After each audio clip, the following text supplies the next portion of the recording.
দেখেন যে বোলিং আমার যখন কেরিয়ার স্টার্ট হয়েছিল আমি কিন্তু বলার হিসেবেই খেলেছিলাম এবং ব্যাটিংটা ওইরকম আমি করতে পারিনি। আপনি যদি দেখেন প্রায় 6-7 বছর আমি প্রায় 8 নম্বরে ব্যাটিং করেছি। হয়তো ওইরকম বড় কোনো স্কোর করতে পারিনি, মাঝে মাঝে করেছি, পার্টনারশিপ দিয়েছি, বাট ওইখানে অপরচুনিটিও কম থাকে ভালো খেলার। বাট যখন নিজে রান করা শুরু করেছি, কন্ট্রিবিউট করার চেষ্টা করেছি, তখন টিম ম্যানেজমেন্ট থেকে শুরু করে সবাই আমার প্রতি একটা কনফিডেন্ট পেয়েছে এবং আমি নিজেকেও ওই কনফিডেন্টটা দিয়েছি যে না, আমি বিশ্বাস করা শুরু করেছি যে না, ইন্টারন্যাশনাল ক্রিকেট আমি রান করতে পারি এবং ম্যাচ জিতাতে পারি। সো এই কনফিডেন্টটা খুবই ইম্পর্ট্যান্ট একটা প্লেয়ারের। আর যেহেতু আমার অপশন আছে, এটা নিয়ে অবশ্যই কাজ করা উচিত, আরও অনেক ইমপ্রুভ করা উচিত। সবকিছু মিলিয়ে আজকে ওভারঅল আপনার বোলিং এবং 5 উইকেট পাওয়ার প্রতিক্রিয়া যদি একটু জানান। অবশ্যই উইকেট পেলে সবারই ভালো লাগে দিন শেষে। আর যেহেতু হোমে খেলা আছে আমাদের, আর এক্সপেকটেশনটা আমার নিজের কাছে অত হাই ছিল না, সত্যি কথা বলতে। চেষ্টা ছিল যে ভালো জায়গায় বল করাটা, টিমকে ভালো সাপোর্ট করা। আর 5 উইকেট তো অবশ্যই ভালো জায়গায় বল করতে হবে, at the same time luck ফেভারও করতে হবে। রাওয়ালপিন্ডিতে সবশেষ 5 উইকেট পেয়েছিলেন, অনার্স বোর্ডের নামও লিখেছিলেন, নিশ্চয়ই এটা ভালো লাগা কাজ করে যখন চ্যাম্পিয়ন্স ট্রফিতে গিয়েছিলেন, নিজের নাম অনার্স বোর্ডে দেখলে তো আলাদা একটা মোটিভেশনে কাজ করে। এই যে বাংলাদেশের কোনো স্টেডিয়ামে অনার্স বোর্ড নেই, এই কালচারটা শুরু হলে নিশ্চয়ই যারা এই যে সেঞ্চুরি করবে, 5 উইকেট পাবে, ভবিষ্যতে যখন খারাপ সময় যাবে বা এই ধরনের অর্জনগুলো চোখের সামনে পড়লে নিশ্চয়ই সেলফ মোটিভেটেডটা চলে আসবে। একটা জিনিস দেখেন, প্রত্যেকটা মানুষের অর্জন এটা কিন্তু ভালো লাগার বিষয়, কারণ অর্জন কিন্তু একদিনে আসে না, অনেক কষ্ট করতে হয়, তারপর অর্জনটা আসে। যেটা বললেন যে রাহুলপিন্ডিতে ওখানে 5 উইকেট পেয়েছিলাম, আর নাম দেখেছি, ভালোই লেগেছে যখন চ্যাম্পিয়ন্স ট্রফি খেলতে গিয়েছি। আর তারপরে যেটা বললেন বাংলাদেশে, আমার কাছে মনে হয় যে এই ট্রেডিশনটা চালু করা উচিত, আর যারা এখন বর্তমানে আছে আশা করি এইটা নিয়ে চিন্তা করবে। মিরাজ, কংগ্রেস 5 উইকেট অনেকদিন পরে হোম রান পেলেন, প্রায় 2.5 বছর পরে। ক্যারিয়ারের প্রথম 2 বছরে অনেকগুলো হোম রান, মানে টেস্টে 5 উইকেট হচ্ছিল, আপনার 10 উইকেট হচ্ছিল দুইটা। যেটা বললাম যে লাস্ট উইক ওখানে ধরে হচ্ছে না, প্লাস কত বোলিং অ্যাভারেজটার দিকে আপনার নজর যেতে পারে। ব্যাটিংটা বেটার হচ্ছে, বোলিংটা কি সেরকম হচ্ছে, মানে দুইটা নিয়ে কাজ করাও কি difficult? দেখেন, যেহেতু আমার কাছে দুইটাই অপশন আছে, সেজন্য দুইটা দিকেই কাজ করাটা খুব ইম্পর্টেন্ট। আর যেহেতু লাস্ট আপনি দেখেন 2-3 বছর ধরে ব্যাটিংটা একটু ভালো ফোকাস দিয়েছি, যেহেতু আমি লাস্ট 3 বছরে খুব ভালো ব্যাটিং হচ্ছে, কিছু কিছু জায়গায় ইমপ্রুভ করেছি, আরও কিছু কিছু জায়গায় ইমপ্রুভ করতে হবে। সো দুইটা ব্যালেন্স করে চলতে হবে। অনেক সময় 100% হবে না, বাট আমার কাছে মনে হয় দুইটা যদি আহ, একই সাথে আগাতে পারি তাহলে আমার জন্য ভালো হবে, টিমের জন্য অনেক ভালো হবে। মিরাজ, একটা জিনিস, আপনার তো 9 বছর হয়ে গেছে ন্যাশনাল ক্রিকেটে, এই বছর 16তে ডেবিউট ছিল। 16 শেষের দিকে, 9 বছর না 8 বছর। 8 বছর। আহ, মনে হয় কি যে অপোজিশন ব্যাটাররাও আপনাকে নিয়ে চিন্তা করেন, নিশ্চয়ই ফুটেজ দেখে, ওই জায়গাটাও নিজেকে আরো রিফাইন করা, আরো বেটার করার একটা তাগিদ থাকে। আপনি দেখেন, শুরুতে যাদের ডেবু হয় ইন্টারন্যাশনাল ক্রিকেটে, তাদের সম্পর্কে কিন্তু ওইরকম কোনো আইডিয়া থাকে না। তারপরে যখন অনেকগুলো ম্যাচ খেলে ফেলে, 1-2 বছর খেলে, তারপরে তার সম্পর্কে জানা শুরু হয়। তারপর যখন লং টাইম খেলে, তার সম্পর্কে আরও বেশি ভালো মতন জানা হয়। সো হ্যাঁ, এটাও অবশ্যই অনেক ইম্পর্টেন্ট যে যেহেতু খেলাটা সবাই দেখে, ভিডিও ফুটেজ আছে যে কার কোন জায়গায় উইক আছে, কার কোন জায়গায় ডেভেলপ করতে হবে, সেই জিনিসগুলা আমরা সব সময় জানি। আর ইন্টারন্যাশনাল ক্রিকেটের সাথে প্রতিনিয়ত আপনার ইমপ্রুভ করতেই হবে, কারণ আপনি যদি ইমপ্রুভ না করেন এখানে আপনি সার্ভাইভ করা অনেক ডিফিকাল্ট, কারণ এখানে সব ওয়ার্ল্ড ক্লাস প্লেয়াররা খেলে। আপনি দেখতেই পাচ্ছেন জিম্বাবুয়ে বল করছে, বাট ওরা কিন্তু ভালো জায়গায় বল করছে, ওরা কিন্তু অত ইজিলি আমাদেরকে স্কোরিং বল দিচ্ছে না, বা আমরা উইকেট নিচ্ছি অত ইজিলি নিচ্ছি না। সো ইন্টারন্যাশনাল ক্রিকেট অনেক টাফ, তারপরও প্রত্যেকটা প্লেয়ার লং টাইম খেলতে গেলে তার ইমপ্রুভমেন্টটা প্রতিনিয়ত করতে হবে। মিরাজ, অভিনন্দন, আপনার 5 উইকেট পেয়েছেন, কিন্তু তার সঙ্গে একটা বিষয় হচ্ছে যে আপনি কি একটা ভীষণ নিয়ে বলছেন কিনা যে সাকিব আল হাসান যেমন ব্যাটিংয়ে বেশি ফোকাস করতেন, তার বোলিংটা ন্যাচারাল, আপনি সেরকম নিজের বোলিংটাকে নিয়ে হ্যাপি থাকার কারণে কি আসলে ব্যাটিংকে বেশি ফোকাস করছেন কিনা? এক, দ্বিতীয়ত বাংলাদেশ আজকে তার জন্য অবস্থানটা কেমন ছিল, দিকটা কেমন গেছে, তার টোটাল দেশে যাওয়ার ইভেন্ট কিনা? দেখেন যে বোলিং আমার যখন কেরিয়ার স্টার্ট হয়েছিল আমি কিন্তু বলার হিসেবেই খেলেছিলাম এবং ব্যাটিংটা ওইরকম আমি করতে পারিনি। আপনি যদি দেখেন প্রায় 6-7 বছর আমি প্রায় 8 নম্বরে ব্যাটিং করেছি। হয়তো ওরকম বড় কোনো স্কোর করতে পারিনি, মাঝে মাঝে করেছি, পার্টনারশিপ দিয়েছি, বাট ওইখানে অপরচুনিটিও কম থাকে ভালো খেলার। বাট যখন নিজে রান করা শুরু করেছি, কন্ট্রিবিউট করার চেষ্টা করছি, তখন টিম ম্যানেজমেন্ট থেকে শুরু করে সবাই আমার প্রতি একটা কনফিডেন্ট পেয়েছে এবং আমি নিজেকেও ওই কনফিডেন্টটা দিয়েছি যে না, আমি বিশ্বাস করা শুরু করেছি যে না, ইন্টারন্যাশনাল ক্রিকেট আমি রান করতে পারি এবং ম্যাচ জিতাতে পারি। সো এই কনফিডেন্টটা খুবই ইম্পর্ট্যান্ট একটা প্লেয়ারের। আর যেহেতু আমার অপশন আছে, এটা নিয়ে অবশ্যই কাজ করা উচিত, আরও অনেক ইমপ্রুভ করা উচিত। আর একটা কী কোশ্চেন করলেন? আজকের দিনটা বাংলাদেশকে কোথায় ছিল বাংলাদেশ সারা দিনে? একটা জিনিস দেখেন যে আমরা বোলাররা খুবই ভালো বোলিং করেছি, বাট কালকের দিনটা আমরা বোলাররা ওইরকম ভালো করতে পারিনি। হয়তো আমাদের আরও বেটার করা উচিত ছিল, বাট সেইটা আমরা ফাইন্ড আউট করার চেষ্টা করেছি। এবং আমার কাছে মনে হয় যে পেস বোলাররা যারা বল করেছে খুবই ভালো বোলিং করেছে। হাসান, তারপর নাহিদ রানা এবং খালেদ, তিনজন খুবই ভালো বোলিং করেছে। আর আমাদের স্পিনারদের রোলটা ছিল আমরা যেন সাপোর্ট করতে পারি।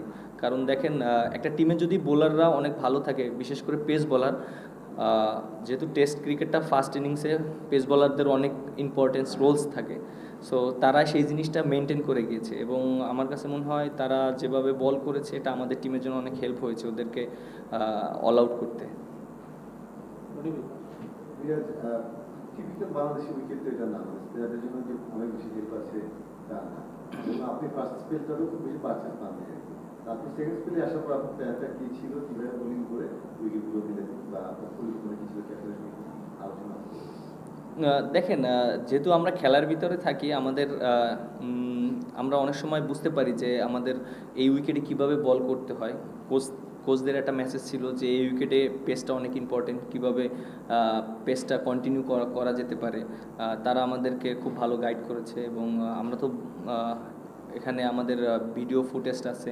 আমি হয়তো ফার্স্ট স্পেলে যখন বোলিং করেছি আমি জিজ্ঞেস করেছিলাম যে আমার স্পিডটা কেমন, এখানে এই স্পিডে বল করলে কেমন হবে, ব্যাটসম্যানের জন্য ডিফিকাল্ট। উইকেটটা তো আসলে আপনি গেলেই উইকেট পাবেন না, বাট ব্যাটসম্যান যেন কষ্ট করে খেলে বা রান না বের করতে পারে, তখনই একটা সিচুয়েশন আউট হবে। সো ওই মিস্টেকটা যেন করাতে পারি, সেইভাবে মেন্টালিটি ছিল, সেজন্য হয়তো উইকেটগুলো পেয়েছি। মাসুদ ভাই, ব্যাটিং নিয়ে অনেক আলোচনা হয়েছে। একটা কথা এসেছে যে মেন্টাল এররের কারণে বাংলাদেশের ব্যাটসম্যানরা উইকেট দিয়ে এসেছে। তো ওই জায়গাটা যেমন আপনার আউটটা যদি বলা হয় যে আপনি জানেন যে অপোজিশন হয়তো আপনাকে শর্ট বলে অ্যাটাক করবে, আপনাকে ওয়েস্ট ইন্ডিজেও আপনি লাস্ট টেস্টে ওরকম ডেলিভারিতে আউট হয়েছেন, রানও করছি কিন্তু অনেক, হ্যাঁ শর্ট বলে কিন্তু রানও করছি। ওই জায়গাটায় মানে কাল কি মেন্টাল এররটা হয় আপনি ব্যাটসম্যানের পয়েন্ট থেকে যদি বলেন মেন্টাল এররটা আসলে কি? দেখেন, আপনার আমি একটা কথা বলি, আপনি যদি বলেন যে শর্ট বলে পৃথিবীর এমন কোনো ব্যাটসম্যান নাই যে শর্ট বলে উইক না, যদি প্রপার শর্ট বল করে। শর্ট বলে কিন্তু আপনার অনেক সময় রানের অপশন থাকে, আউট হওয়ারও অপশন থাকে, আপনি যদি দেখেন। বাট এটা একটা স্কোরিং অপশনও নেওয়া যেতে পারে, আবার কিভাবে সার্ভাইভ করবে সেটাও নিতে পারে, এটা মেন্টালিটির উপরে।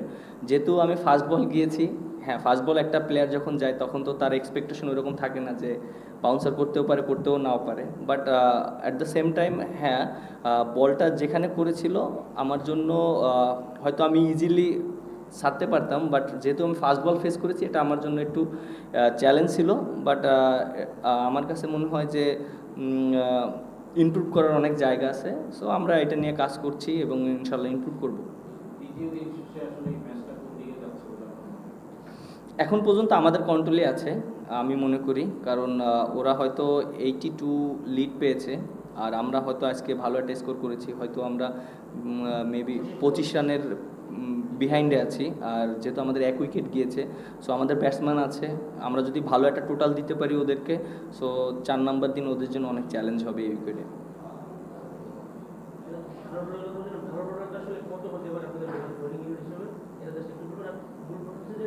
আজকে টেনেন্ডাররা যেটা হচ্ছে এঙ্গারা বা বোঝার অনেকগুলো রান করেছে, এটা আসলে বাংলাদেশের প্রায় নিয়মিত একটা সমস্যা হচ্ছে।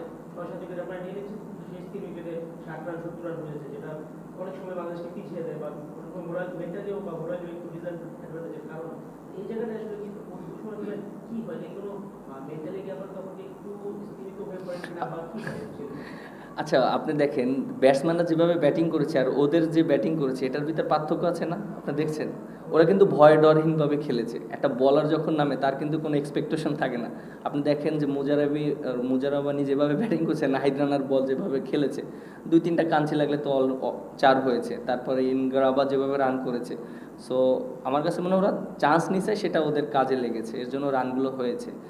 আর আরটা কি বললেন? ভালো টোটালটা কত হতে পারে মানে আচ্ছা জেতার জন্য? আপনি দেখেন যে এই উইকেটে আপনি কত টোটাল করবেন, এটা যে ইম্পর্টেন্ট হলো আমাদের যত রান আমরা করতে পারি। এখন আমরা আগে থেকেই ডিসাইড করতে পারি না যে আমরা এত রান ডিপেন্ড করবো, এত রান ডিপেন্ড করব। এটা এখনও আরও আমাদের 3 দিন খেলা আছে, আমাদের ব্যাটসম্যান আছে।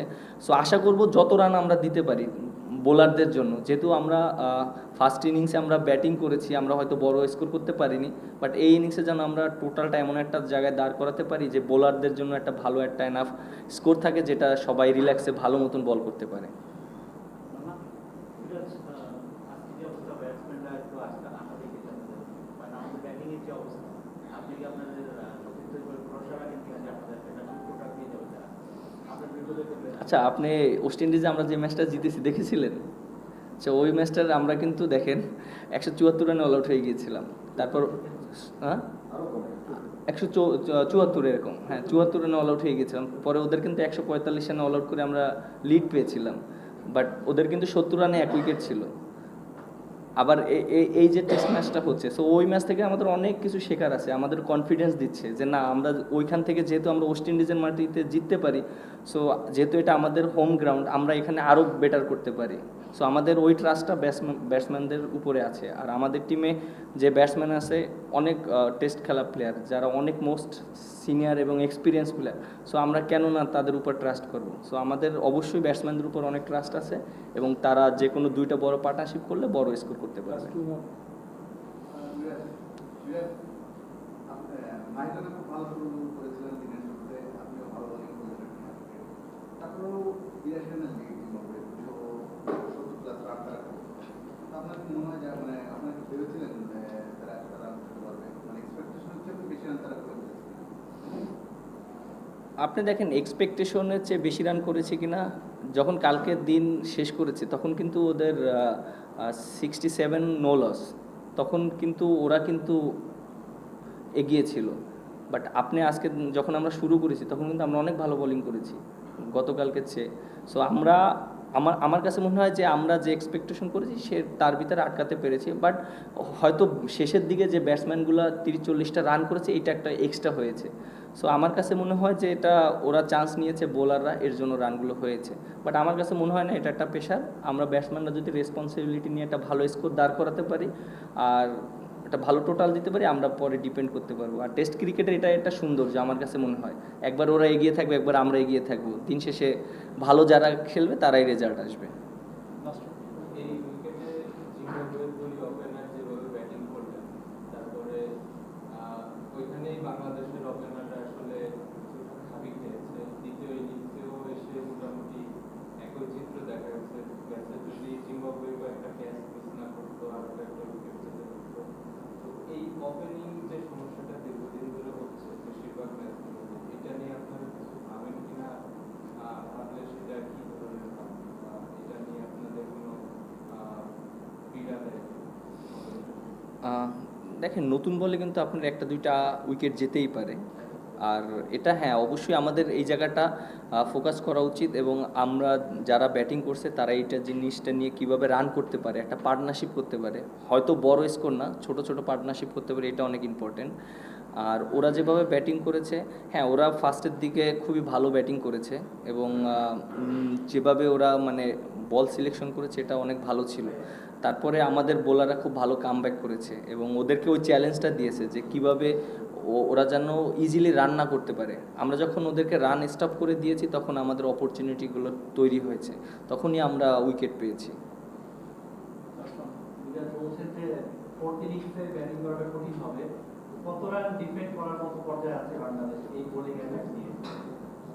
কোশ্চেনের উত্তর দিলাম না এর আগে, এটা না হয় ওটা দেওয়া হয়নি। কিরকম স্কোর হলে বাংলাদেশ জিততে পারবে? মানে কালকে তো সকালের সেশনটাই মহা গুরুত্বপূর্ণ। বাংলাদেশ আমাদের আপনি দেখেন যে প্রথমে তো আমাদের লিগটা পার করতে হবে, আমাদের টার্গেট থাকবে যে লিগটা যেন আমরা ক্রস করতে পারি। তারপরে আমাদের একটা ব্যাটসম্যানরা যেন সবাই রেসপন্সিবিলিটি নিয়ে একটা বড় স্কোর করতে পারে। এখন যে উইকেট আছে আমার কাছে মনে হয় আমরা যদি প্রপার ব্যাটিং করতে পারি, আমরা ইনশাল্লাহ আমরা চেষ্টা করব যে আমরা যদি 350 থেকে 400 রান করতে পারি, এটা আমাদের টিমের জন্য অনেক ভালো হবে। আর একটা টেস্ট ক্রিকেটে যদি 300 রান টার্গেট দেওয়া হয় চতুর্থ ইনিংসে, এটা অপোনেন্টের জন্য অনেক ডিফিকাল্ট, কারণ উইকেটের অনেক চেঞ্জ আসবে। বাট এটা আমাদের জন্য আমাদের ওই রেসপন্সিবিলিটি নিয়ে আমাদের ব্যাটসম্যানদের ব্যাটিং করতে হবে। Thank you.